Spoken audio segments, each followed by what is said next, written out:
They thought 17 seconds of humiliation would be forgotten by Monday morning.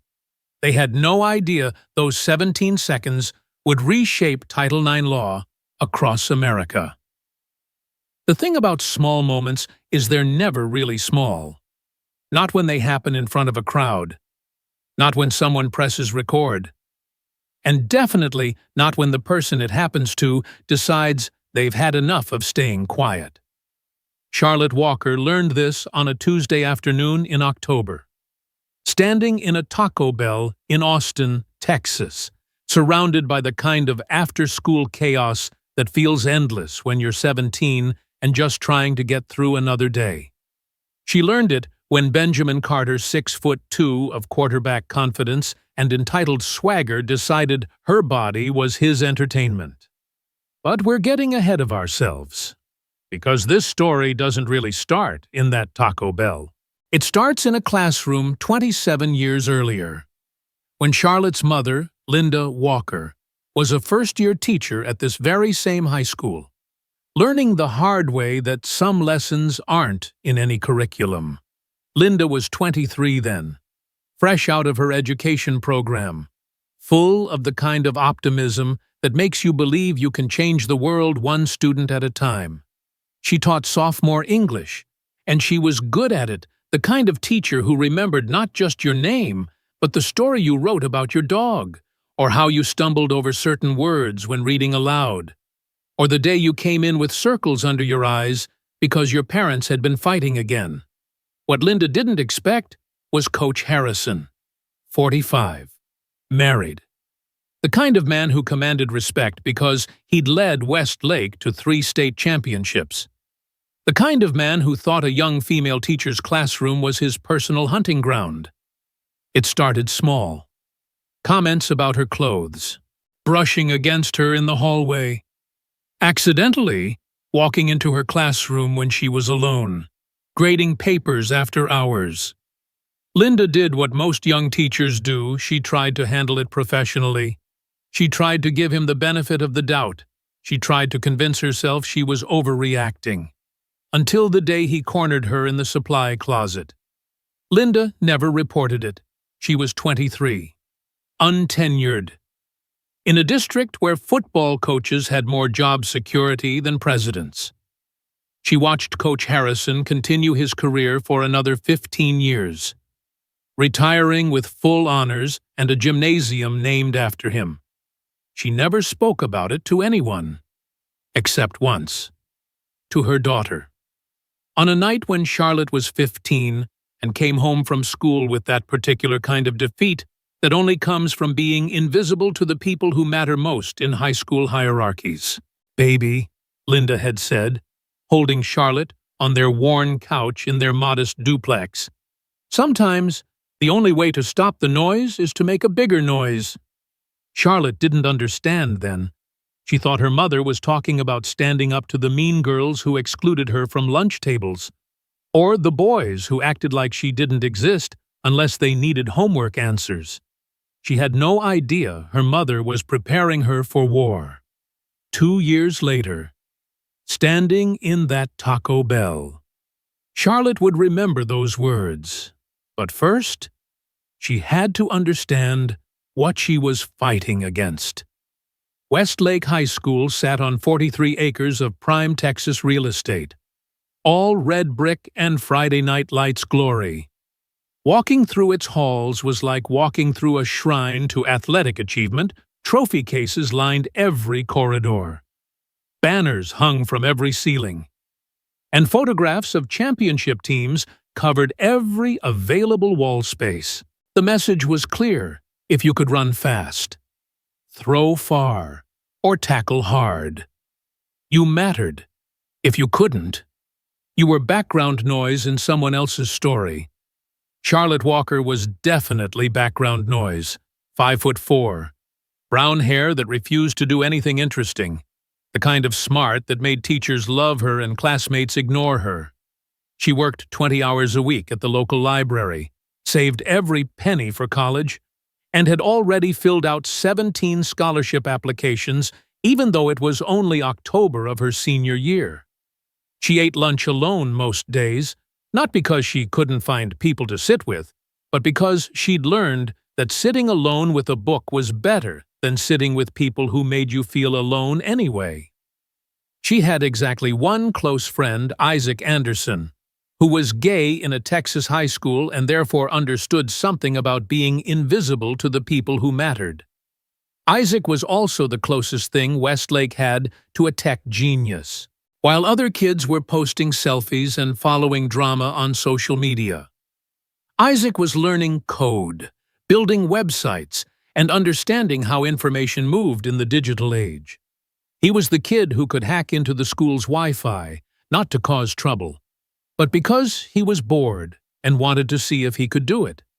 Charlotte and Isaac had bonded over being outsiders, but also over something else they both remembered when things were different. When they were younger. When the hierarchies weren't so set in stone. And when Benjamin Carter wasn't the golden boy who could do no wrong. Because here's the thing Charlotte never talked about.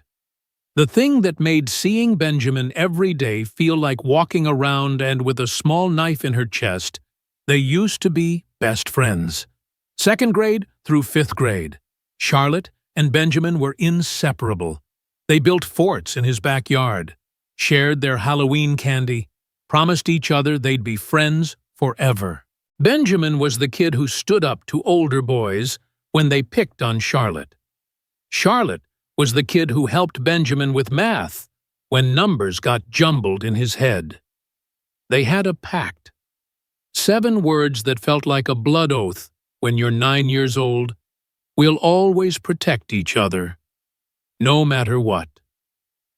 If stories like this resonate with you, I'd be grateful if you could hit that like button and subscribe to help these important conversations reach more people. And please, share your thoughts in the comments below. Your voice matters in these discussions. If you'd like to support the channel and help me continue bringing you these powerful, real-life stories that need to be heard, there's a thanks button right below this video. Every bit of support helps me reach and inspire those who need these stories most. Thank you for being here. Then middle school happened. Benjamin grew 6 inches and discovered he could throw a football. Charlotte stayed the same height and discovered she loved books more than people. Benjamin found out that being friends with the quiet, smart girl didn't help his social status. Charlotte found out that promises made at 9 don't mean much when you're 13 and everything's changing. The transition wasn't dramatic. Benjamin didn't wake up one day and decide to be cruel. It was more like a slow fade. The way friendships sometimes end, fewer invitations, shorter conversations, different lunch tables. By high school, they inhabited completely different worlds. Benjamin was the star quarterback, with college scouts calling, and a beautiful girlfriend who looked good in his Letterman jacket. Charlotte was the girl in the back row who got A's in every class, and tried to pretend it didn't hurt when he looked right through her in the hallways. But sometimes, late at night when she couldn't sleep, Charlotte still thought about that pact. She wondered if somewhere under all that confidence and popularity, her old friend was still there. She wondered if he ever thought about the promises they'd made when the world seemed smaller and simpler. She was about to find out that some promises, once broken, can't be put back together, and that sometimes the people who hurt us most are the ones who once meant everything. Benjamin Carter lived in a different Texas than Charlotte Walker.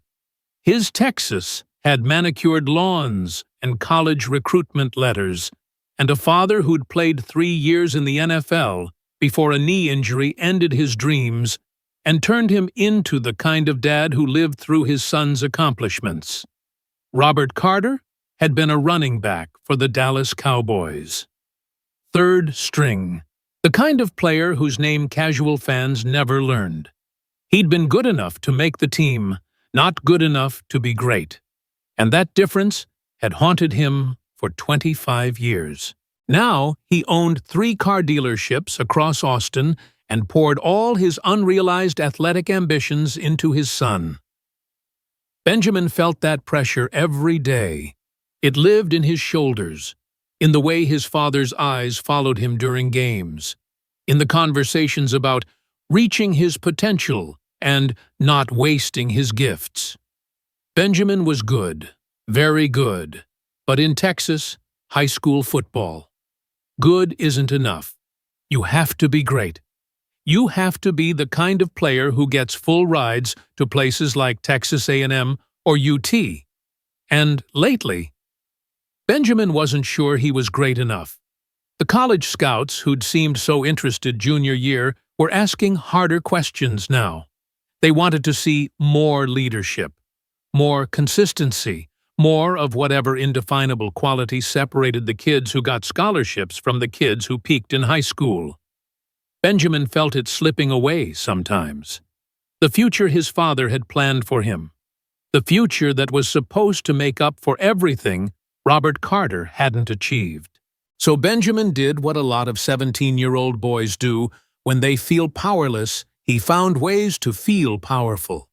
It started small, louder conversations in the hallways, making sure everyone knew who he was dating, who he hung out with, what parties he attended. But small wasn't enough. Not when you're carrying the weight of other people's dreams and the fear that you might not be strong enough to bear them. That's where Charlotte came in. Not because Benjamin disliked her, if anything. Seeing her sometimes brought back flashes of being 9 years old and genuinely happy, but because she was safe. Targeting Charlotte wouldn't get him in trouble. She didn't have powerful parents or popular friends who would make his life difficult. She was smart enough to make mocking her feel like an accomplishment, but invisible enough that no one would care. It had started with small things. Comments about her clothes when his friends were around, making jokes about how she spent Friday nights. Never anything that crossed the line into overt cruelty. But enough to establish the dynamic Benjamin mattered. Charlotte didn't. Charlotte tolerated it because she had to, because Benjamin Carter was untouchable at Westlake High, and she was nobody. And that's how these equations had always worked. She told herself it didn't matter, that high school wasn't forever, that she'd be out of here in 8 months and none of these people would matter anymore. She might have been right if Benjamin had left it at small cruelties. But lately, the pressure was getting worse. The scouts were asking harder questions. His father was making pointed comments about stepping up and showing what you're made of. His girlfriend, Brooke, was getting attention from college boys home for fall break. And Benjamin could see her starting to wonder if dating a high school quarterback was still worth her time. Benjamin needed to feel powerful. He needed to remind everyone, including himself, that he mattered. He just didn't realize that the person he'd chosen to make feel powerless was done being quiet about it. The Tuesday it all changed started like any other Tuesday in October. Charlotte woke up at 6:30 in their duplex on Meridian Street, the same duplex she and her mother had lived in since Charlotte was 8, and her father decided that being a husband and father was too complicated for someone who'd rather spend his evenings at the bar down the street. Linda was already gone. She worked the early shift at Austin General. 12-hour days that kept their heads above water, but didn't leave much margin for error. She'd left coffee and a note on the kitchen counter. College applications due soon. Don't let anyone make you doubt what you're capable of. Love you, baby.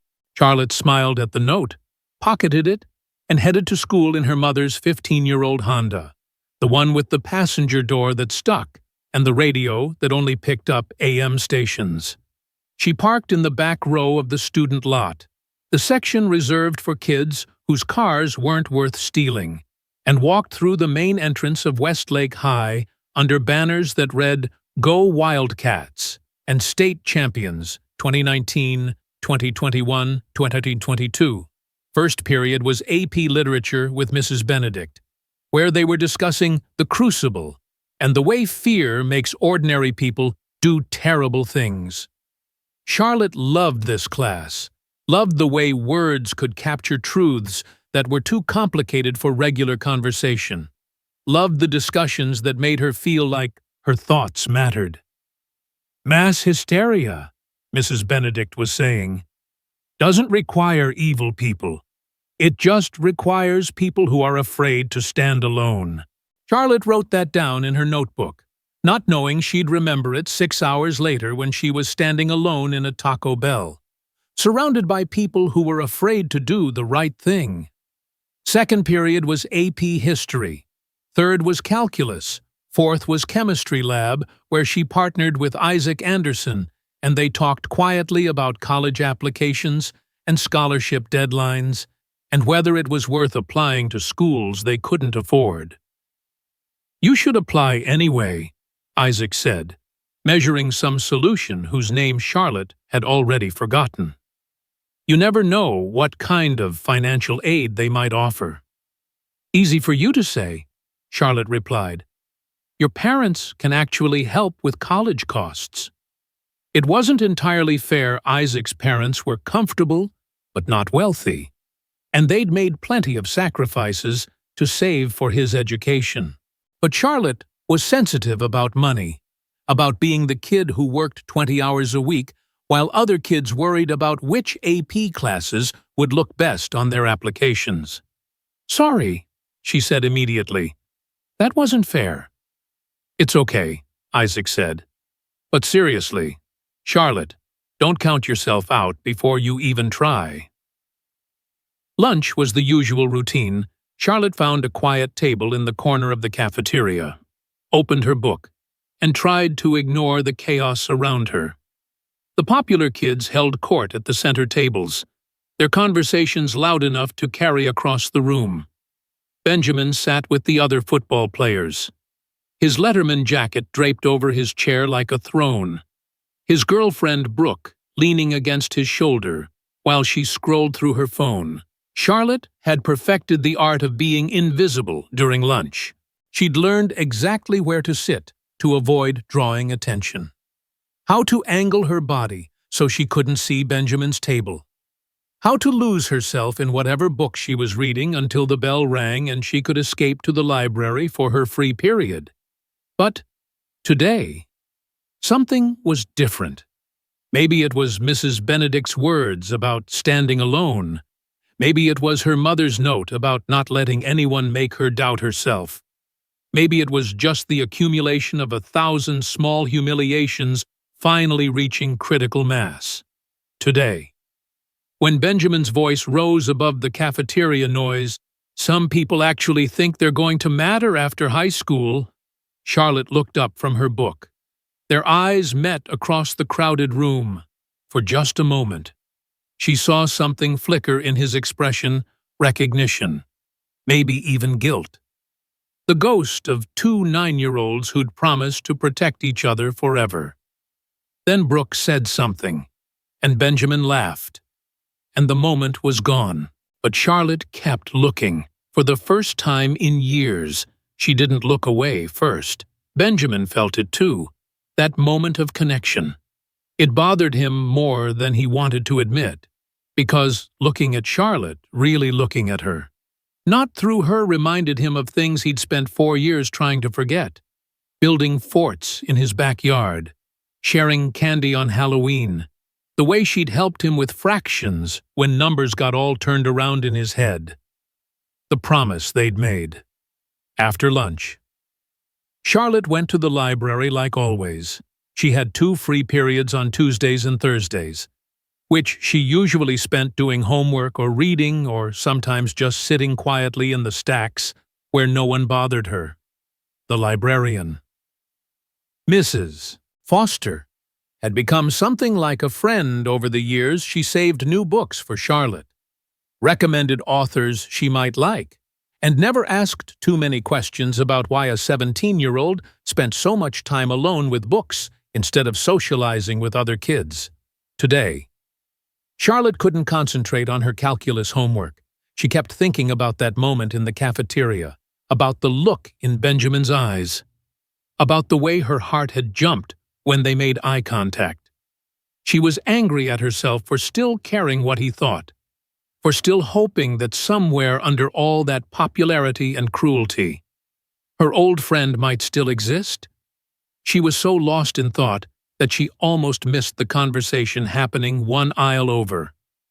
"I'm just saying, someone needs to put her in her place," a voice was saying.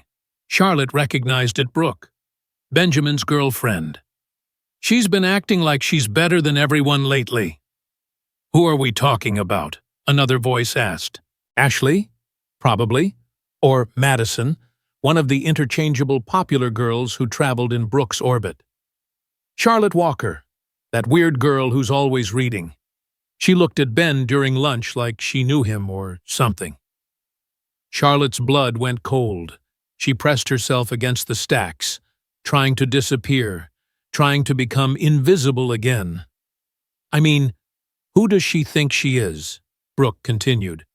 "Ben told me she used to follow him around when they were kids. It's pathetic. Some people really can't take a hint." The words hit Charlotte like physical blows. She wanted to run, to hide, to pretend she hadn't heard any of it. But something made her stay and listen. Maybe it was Mrs. Benedict's words about standing alone. Maybe it was her mother's voice telling her to make a bigger noise. Maybe someone should remind her where she stands in the food chain. Ashley's voice suggested, mean and casual in the way that only teenage cruelty can be. Charlotte heard them gathering their things, getting ready to leave. She waited until their footsteps faded before emerging from the stacks, her hands shaking, her face burning with humiliation and anger. For the first time in her life, Charlotte Walker was done being invisible. She didn't know it yet, but in 3 hours, she'd be standing in a Taco Bell, surrounded by phones recording her humiliation, learning exactly how far some people would go to keep others in their place. And she didn't know that those 17 seconds would change everything, not just for her, but for Benjamin, for Westlake High School, and for countless other kids across the country who were tired of being told to stay quiet and accept their place in someone else's hierarchy. If this story reminds you of someone, maybe yourself, maybe your own kids, maybe that quiet person you knew in high school who deserved better, then you understand why some moments are never really small. Why some promises, once broken, leave scars that shape everything that comes after, and why sometimes the only way to stop the noise is to make a bigger noise. Because Charlotte Walker was about to learn that the most dangerous thing in the world isn't a bully who doesn't know any better. It's a bully who knows exactly what they're doing and thinks they can get away with it forever. They were wrong about Charlotte Walker, and they were about to find out just how wrong they were. The thing about bullies is they're rarely born that way. They're made by pressure, by fear, by the crushing weight of other people's expectations. Benjamin Carter was no exception. That Tuesday afternoon, as Charlotte sat in the library processing Brooke's cruel words, Benjamin was in Coach Graham's office getting his own dose of reality. The walls were covered with championship photos, recruiting letters, and motivational posters that all said variations of the same thing: winners find a way. "Scouts from A&M are coming Friday," Coach Graham said, not looking up from his clipboard. "They want to see leadership, Carter. They want to see fire." Benjamin shifted in his chair. "I've been leading the team. Stats don't lie, son." Coach Graham finally looked up, his eyes hard. "Your completion percentage is down 8 points from last year. Your decision-making under pressure needs work. And frankly, you're playing like someone who's afraid to lose. instead of someone who expects to win. The words hit Benjamin like a physical blow. He'd been hearing variations of this speech from his father for weeks. But hearing it from Coach Graham, the man who'd coached him since freshman year, who'd been like a second father, made it real in a way that scared him. "I need you to find that killer instinct," Coach continued. "Remember who you are in this school, in this town. People look up to you. They need to see strength." Benjamin nodded, but inside, he was drowning. Killer instinct, strength, leadership. Words that felt heavier every time someone used them. Words that his father had been drilling into him since he was 8 years old. Throwing passes in their backyard until his arm ached. "Friday's game could determine everything," Coach Graham said. "College, future, all of it. Don't let me down." "Son." Walking out of that office, Benjamin felt the familiar tightness in his chest, the feeling that he was carrying more weight than his 17-year-old shoulders could bear. He needed to feel in control of something. Anything. He needed to remind himself that he mattered, that he had power. He just didn't realize that the way he'd choose to feel powerful would destroy everything. Isaac Anderson was waiting by Charlotte's locker when she finally emerged from the library, still shaken by what she'd overheard. Isaac took one look at her face and knew something was wrong. "What happened?" he asked quietly. Charlotte shook her head. "Just mean girl stuff. It doesn't matter." But it did matter, and Isaac could see it in the way her hands trembled as she worked her combination lock, in the careful way she was holding herself together. Isaac had been Charlotte's friend long enough to recognize when she was trying not to cry. "Want to get out of here?" he asked. "I was going to skip last period anyway." Charlotte looked around the hallway at the trophy cases, at the homecoming posters, at all the reminders that this place belonged to people like Benjamin Carter and Brooke, not people like her. "Yeah," she said. "Let's go." They ended up at Taco Bell, the one on Guadalupe Street that was always packed with Westlake students after school. It wasn't the most logical choice for avoiding her classmates, but Isaac had a theory that sometimes hiding in plain sight was the best strategy. "Plus," he said, unwrapping his burrito, "their Wi-Fi is better than the school's, and I want to show you something." Isaac pulled out his laptop, a beat-up MacBook that he'd somehow coaxed into running faster than computers twice its age, and navigated to a folder labeled Project Documentation. "I've been working on something," he said, his voice dropping to a whisper. "Remember when I told you about getting hacked into the school system? Well, I kept digging." Charlotte looked around nervously. The Taco Bell was filling up with after-school traffic, underclassmen mostly, plus a few seniors like herself who didn't have anywhere else to be. She spotted some football players at a corner table, but Benjamin wasn't among them. "Isaac, if you got caught, I didn't get caught. And what I found, Charlotte, there's a pattern." Isaac turned the laptop screen toward her. "Disciplinary reports, incident filings, all of it. Look at this." The screen showed a spreadsheet with names, dates, and incident descriptions. Charlotte scanned the entries, her stomach dropping as she recognized the pattern Isaac had uncovered.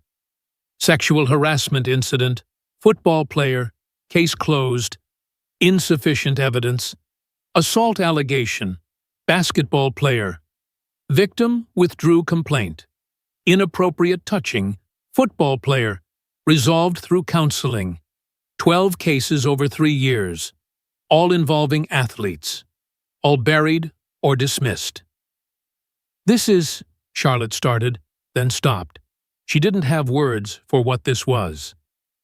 "This is systematic," Isaac finished. "It's not just individual bad actors. It's institutional protection." Charlotte stared at the screen, thinking about her mother's story, about all the times she'd been told to just ignore Benjamin's comments, about the way teachers looked the other way when popular kids crossed lines that would get regular students suspended. "What are you going to do with this?" she asked. Isaac shrugged. "I don't know yet, but someone should know about it. Someone should—" He was interrupted by the sudden noise of the after-school crowd getting louder. The football players had been joined by more teammates, including Benjamin Carter and his girlfriend, Brooke. They commandeered the center of the restaurant like they owned it, their voices carrying over everyone else's conversations. Charlotte instinctively hunched lower in her seat, hoping to avoid notice. But Brooke had already spotted her. "Oh my God!" Brooke's voice cut through the ambient noise. "Look who's here! Charlotte Walker, gracing us normal people with her presence." Benjamin looked over, and for a moment, Charlotte saw that flicker of recognition again, the ghost of their childhood friendship. But then his teammates were laughing, and Brooke was smirking, and the pressure to perform, to be the alpha male his father and coach expected him to be, overwhelmed whatever decent impulse he might have had. "Leave her alone, Brooke," Benjamin said, but his tone was half-hearted, performative. "I'm just saying hi," Brooke replied, her voice dripping with false innocence. "We're all friends here." "Right, Charlotte." Charlotte kept her eyes on Isaac's laptop screen, willing herself to disappear. This was exactly what she'd been afraid of, being noticed, being targeted, becoming entertainment for people who saw her as less than human. But then Isaac surprised her, her quiet, gentle friend who usually avoided confrontation at all costs, looked directly at Brooke and said, "Actually, we were having a private conversation. Maybe you could give us some space." The restaurant went quieter, not silent, but quiet enough that everyone could feel the tension building. Brooke's face flushed red, not from embarrassment, but from anger at being challenged by someone she considered beneath her notice. "Excuse me," she said, standing up from her table. "Did the little computer nerd just tell me what to do?" Benjamin stood too, and Charlotte's heart sank. She knew that look on his face, the same look he got on the football field when he was about to throw a risky pass, when the pressure was building and he needed to prove himself. "Maybe your boyfriend should learn some manners," Benjamin said, looking at Isaac but talking to Charlotte. "Maybe someone should teach him how things work around here." Isaac started to respond, but Charlotte grabbed his arm. "Don't," she whispered. "It's not worth it." But Benjamin was already moving, his teammates following, the crowd sensing drama and pulling out their phones, because this is what teenagers do in 2024. They document everything. They share everything. They turn private humiliation into public entertainment. "You know what your problem is, Charlotte," Benjamin said, stopping just a few feet from their table. His voice was loud enough for everyone to hear, casual enough to sound conversational, cruel enough to cut deep. "You think you're better than everyone else. Always have." Charlotte looked up at him, really looked at him, and for a moment, she wasn't 17, she was 9 years old, building forts in his backyard, sharing secrets and promises and dreams of staying friends forever. "I never thought I was better than anyone," she said quietly. "Really?" Benjamin's voice got louder, performing for his audience, "because walking around here like you're too good to talk to people, like you're so much smarter than everyone else, that seems pretty stuck up to me." "Ben!" The voice came from somewhere behind Charlotte. She turned to see a woman in her 30s, professionally dressed, sitting alone at a corner table with legal documents spread in front of her.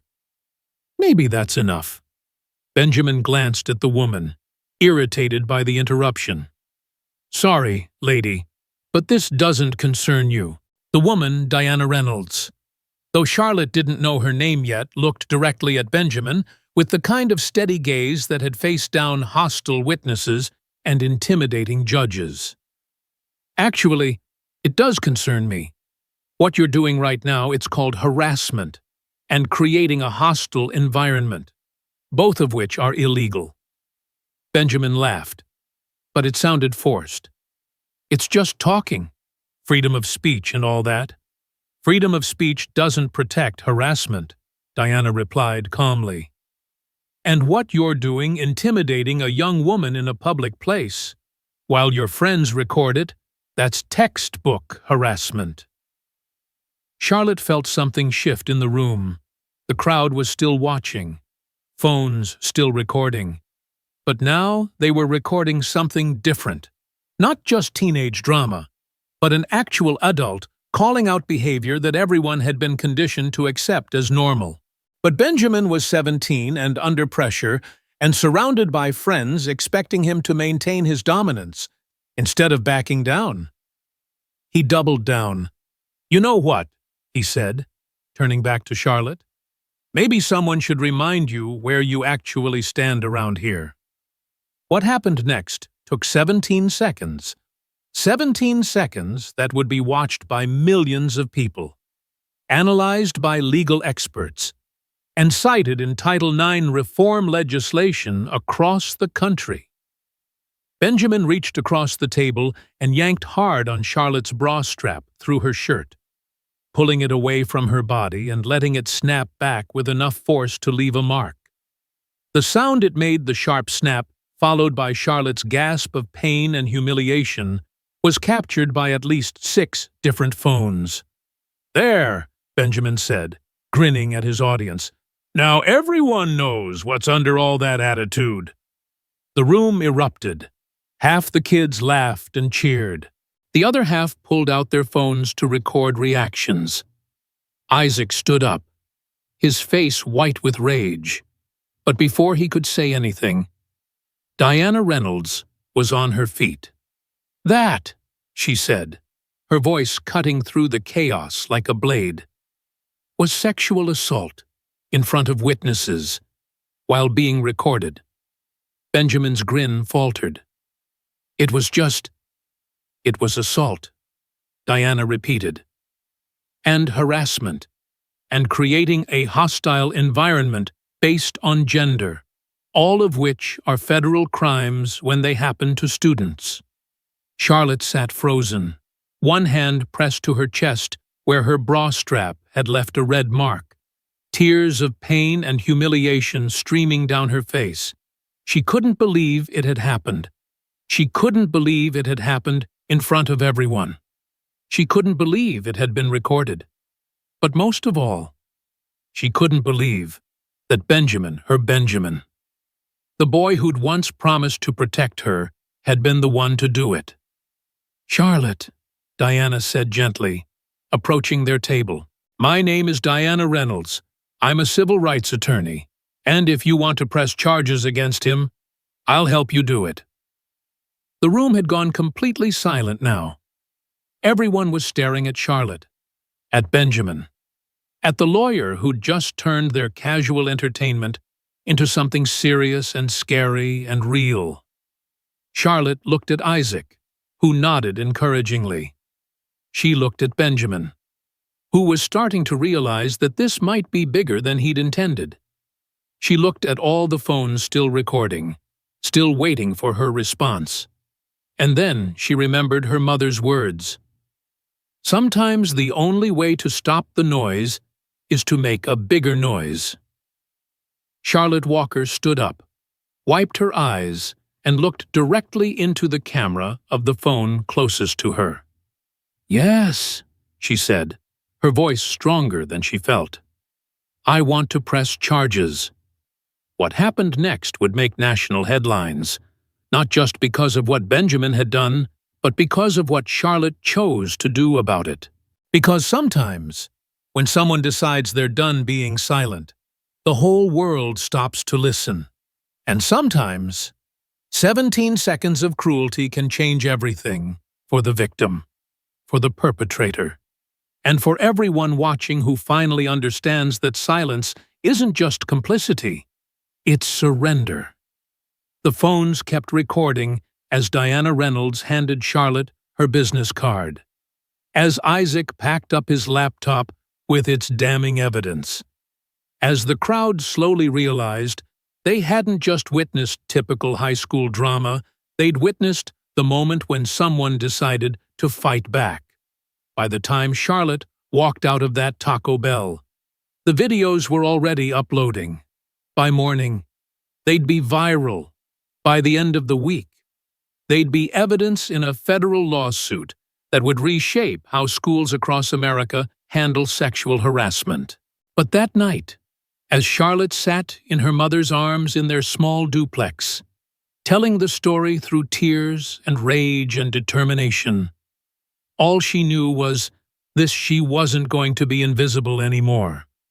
The drive home was silent except for the sound of Charlotte's phone buzzing constantly with notifications, text messages from numbers she didn't recognize, friend requests from strangers.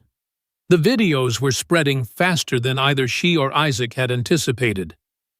"Maybe you should turn it off," Isaac suggested from the passenger seat. Charlotte shook her head, watching the numbers climb on the repost counter. "No, I want to see it. I want to know how many people witnessed what he did." By the time they reached her duplex, the original video had been shared 800 times. By the time she walked through her front door, it was over 2,000. The hashtags were already forming #Taco Bell Truth, #Charlotte Walker. Believe her. Linda Walker took one look at her daughter's face and knew something had changed forever. Not just what had happened, but who Charlotte had become in those 17 seconds and in the moment she'd chosen to fight back. "Tell me," Linda said simply. So Charlotte did. She told her mother about Benjamin's assault, about Diana Reynolds, about Isaac's discovered evidence, about the choice she'd made to press charges. She told her about the phones recording everything, about the videos already spreading across social media, about the way it felt to finally say, "Enough." Linda listened without interruption, her hands folded in her lap, her face carefully controlled. When Charlotte finished, her mother was quiet for a long moment. Then Linda Walker smiled, not the sad, resigned smile Charlotte was used to, but something fierce and proud and dangerous. 27 years ago, Linda said quietly, "I made a different choice." Charlotte Walker refused to stay quiet. And because of that choice, made by a 17-year-old girl in a Taco Bell in Austin, Texas, millions of other students found their voice too. The revolution started with a broken promise between two 9-year-olds. It ended with a new promise that no student should ever have to choose between their dignity and their future. And that promise that one's being kept. 10 years after that October afternoon, Charlotte Walker returned to Westlake High School not as a victim, but as the keynote speaker for the school's first annual Stand Up, Speak Out assembly.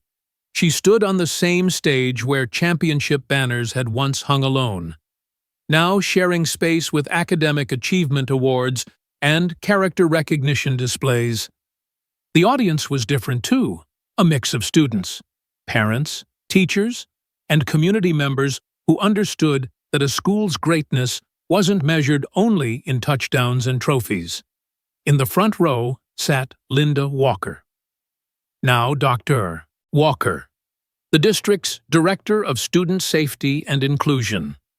Beside her was Isaac Anderson, whose anti-harassment app was now used by school districts across the country. And in the back, almost hidden behind a pillar, sat Benjamin Carter. Charlotte had invited him personally. It had taken years for them to have a real conversation, years of therapy, legal proceedings, and painful self-reflection on both sides. But when they finally talked, really talked, She'd seen glimpses of the 9-year-old boy who'd once promised to protect her. "I broke that promise," he had said during their first mediated conversation. "Yes," Charlotte had replied. "But promises can be remade. Different promises. Better ones." Now, looking out at hundreds of young faces, Charlotte thought about all the promises that needed making and keeping. Promises from schools to protect their students. Promises from students to protect each other. Promises from adults to believe victims and hold perpetrators accountable. "The most important promise you can make," she told the assembly, "isn't to never fall down. It's to always get back up. To never let someone else's cruelty define your worth. To understand that your voice, yes, your voice can change the world." As she spoke, Charlotte's eyes found Benjamin's across the crowded auditorium. He nodded once, a gesture that carried the weight of acknowledgement, apology, and something that might have been forgiveness. Some promises, once broken, could never be repaired, but new promises, stronger ones, better ones could still be made. And sometimes, those new promises could change everything.